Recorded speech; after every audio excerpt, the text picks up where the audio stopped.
तो गाइस, अगर आपने मेरी लास्ट वाली वीडियो नहीं देखी होगी तो आपको देखनी जरूर पड़ेगी, तभी आपको ये सारा सीक्वेंस समझ आएगा कि गोल्डबर्ग के साथ आखिर चल क्या रहा है। तो हुआ कुछ यूं कि एक इंटरव्यू देते हुए द लेजेंडरी गोल्डबर्ग ने डब्ल्यूडब्ल्यूई को शूट ही कर दिया। इतना भी नहीं, लेकिन कर दिया। उन्होंने कहा कि देखो, एक जापानीज गर्ल है, उसका नाम तो मुझे ठीक से याद नहीं, शायद उसका नाम आस्का है, उसने मेरी विनिंग स्ट्रीक को तोड़ दिया। और वो कब हुआ? जब मैं डब्ल्यूडब्ल्यूई में दोबारा वापसी करने वाला था। फिर कुछ बच्चों ने मेरे स्पीयर को एक्स्ट्रा यूज करना शुरू कर दिया, और वो भी उसी एग्जैक्ट टाइम पर जब मैं डब्ल्यूडब्ल्यूई में री इंट्रोड्यूस होने वाला था। सब कुछ कैसे हो गया ना? बस ऐसे ही तो डब्ल्यूडब्ल्यूई अपना काम निकाल लेती है। कुछ इस तरीके से गोल्डबर्ग ने डब्ल्यूडब्ल्यूई को शूट कर दिया। शायद उन्हें पसंद नहीं आया कि किस तरह आस्का ने उनके रिकॉर्ड को तोड़ दिया, या फिर लोग उनके स्पीयर को यूज कर रहे हैं। तो बस यहीं से ये कंट्रोवर्सी ऑफ 2024 स्टार्ट हो जाती है। एंड फैंस ने तो कुछ बढ़ चढ़ कर ही भाग ले लिया इसमें। सोशल मीडिया पर बस छील के रख दी उन्होंने गोल्डबर्ग को। कोई कह रहा है कि भाई चुप हो जाओ, कोई कह रहा है कि ग्रैंडपा अपना मुंह बंद रखो, कोई उन्हें इडियट कह रहा है, तो कोई कह रहा है कि भाई टेक इट इजी। और बस कुछ इस तरह बैकलैश मिलना शुरू हो गया गोल्डबर्ग को। पर ट्रस्ट मी, ये चीज अब रुकने वाली नहीं है, क्योंकि अभी तो ये शुरुआत है। चीजें बहुत दूर तक जानी है। बाकी आप इस वीडियो को एंड तक जरूर देखना, क्योंकि आज जरा ज्यादा सा होने वाला है। एंड नाउ आप देख रहे हैं रेसलमैनिक्स, एंड सब्सक्राइब करना तो बनता है। Well, the greatest hall of famer Kurt Angle ने एक रैंडम इंटरव्यू दिया,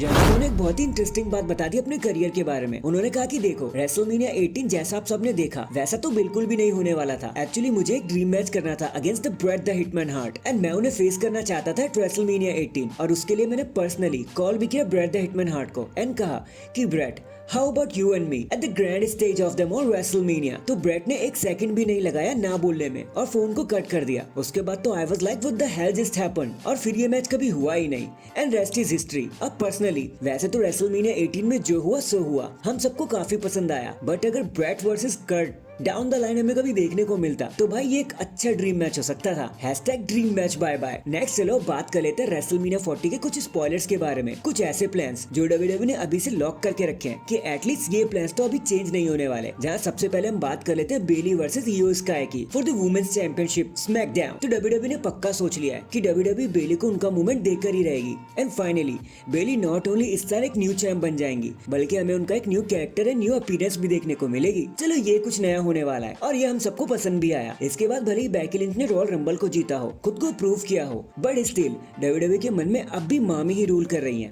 एंड फिलहाल के लिए तो रिया रिप्ली ही हर हाल में अपने टाइटल को रिटेन करने वाली है रेसलमेनिया 40। नेक्स्ट, सेथ रॉलिंस जिस तरह से ड्रू मैकिंटायर को छील रहे हैं, उनको नीचे दिखा रहे हैं, फिलहाल के लिए तो हमें ऐसा लग रहा है कि ड्रू मैकिंटायर के पास कोई चांस ही नहीं है। But that's not the case anymore, क्योंकि ड्रू मैकिंटायर इस बार कंप्लीट फेवरेट बने हुए हैं कि उनको तो वर्ल्ड चैंपियनशिप जीतनी है, फिर चाहे कुछ भी हो जाए। एंड ट्रस्ट मी, ये साल एक ड्रू मैकिंटायर ईयर हो सकता है, और इसकी शुरुआत रेसलमेनिया 40 से शुरू भी हो जाएगी। एंड नाउ अब फाइनली बात कर लेते हैं the greatest tag team match of all time की, Cody Rhodes and Seth Rollins versus Roman Reigns and the Brahma bull the Rock. जहां अगर टीम रॉक ही जीत जाती है तो नाइट 2 में हमें देखने मिलेगा एक ब्लड लाइन रूल्स मैच, और अगर टीम कोडी जीत जाती है तो नाइट 2 में होगा एक क्लीन 1-on-1 मैच कोडी वर्सेस रोमन के बीच में। तो अब जिस टाइम पर ये मैं वीडियो बना रहा हूँ, उस टाइम पर रॉकी एंड रोमन फेवरेट बन रखे हैं कि वो ही इस मैच को 100% जीत जाएंगे। और ये क्लीन मैच नहीं होगा कोडी और रोमन के बीच में, क्योंकि उनके बीच में होने वाला एक blood line rules match. And ये होना इंपॉर्टेंट भी है यार, क्योंकि अगर ऐसा हुआ तो कोडी नॉट ओनली सारी चैंपियनशिप, सारे एक्कोलेट जीत लेंगे, बल्कि वो हमेशा के लिए पूरी ब्लड लाइन का खात्मा ही कर देंगे एक ही साथ में। एंड ऑलवेज रिमेंबर,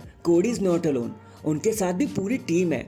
तो वो कुछ भी है, लेकिन अकेले तो बिल्कुल नहीं है। एंड इन दी एंड अब अगर बात कर ली जाए कोडी वर्सेस रोमन रेंस की पार्ट 2 के बारे में, जो रेसलमेनिया नाइट 2 का मेन इवेंट होने वाला है, तो हाँ, अब मैं आपको क्लियर पिक्चर दे देता हूँ कि यहाँ होने क्या वाला है। भले ही इस बारी चाहे कुछ भी हो जाए, ये साल तो कोडी रोड्स का ही होने वाला है। एंड नो मैटर व्हाट, चाहे वो एक ब्लड लाइन रूल मैच हो, चाहे वो एक नॉर्मल मैच हो, हर हाल में कोडी रोड्स को इस साल वर्ल्ड चैंपियन बनना ही बनना है, क्योंकि अगर अभी नहीं तो फिर कभी नहीं। So that is it guys, अभी के लिए तो बस इतना ही। आप मुझे बताना, अगर कोडी रोड्स वर्ल्ड चैंपियन बन रहे हैं तो उनको कैसे वर्ल्ड चैंपियन बनना चाहिए, कमेंट करके जरूर बताना। एंड चैनल पर नया है तो चैनल को जल्दी से लाइक एंड सब्सक्राइब कर दो। बाकी मैं मिलता हूँ आपसे किसी और अपडेट के साथ, तब तक के लिए अपना ख्याल रखें और खुश रहें।